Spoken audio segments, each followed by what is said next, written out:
పల్నాడు జిల్లా చిలుకలూరుపేటలో న్యాయశాఖ ఆధ్వర్యంలో మీడియేషన్ వాక్ నిర్వహించారు. సివిల్ జడ్జ్ నరేందర్ రెడ్డి, అదనపు junior civil judge D Deepika పాల్గొన్నారు.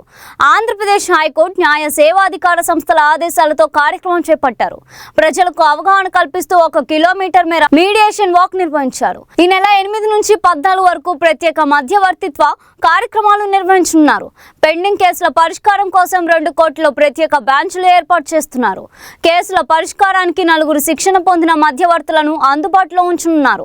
మధ్యవర్తిత్వంతో కేసులను త్వరగా శాంతియుతంగా పరిష్కరించుకోవాలని సూచించారు. High court of Andhra Pradesh, AP state legal services authority, district legal services authority వారి ఆదేశాల ప్రకారం మనము మీడియేషన్ వాక్ 1 కిలోమీటర్ మనము చేసినాము. సో ఈరోజు ఆంధ్రప్రదేశ్ హైకోర్టు వారి ఆదేశాల ప్రకారం 1వ తేదీ నుంచి 8వ తేదీ వరకు మధ్యవర్తిత్వం ద్వారా కేసులు పరిష్కారం చేసుకోవడానికి మన ప్రిన్సిపల్ జూనియర్ సివిల్ జడ్జి కోర్టులోను, తర్వాత అడిషనల్ జూనియర్ సివిల్ జడ్జి కోర్టులోను ప్రత్యేకమైన బెంచ్లు ఏర్పాటు చేయడం జరిగింది. కాబట్టి కక్షిదారులు ఎవరైనా ఈ మధ్యవర్తిత్వాన్ని ఉపయోగించుకొని కేసుల్ని సత్వరం పరిష్కరించుకోవాలని చెప్పేసి chairman principal junior civil judge Mandal legal services అథారిటీగా నేను విజ్ఞప్తి చేస్తున్నాను కక్షిదారులకు అందరికీ కూడా.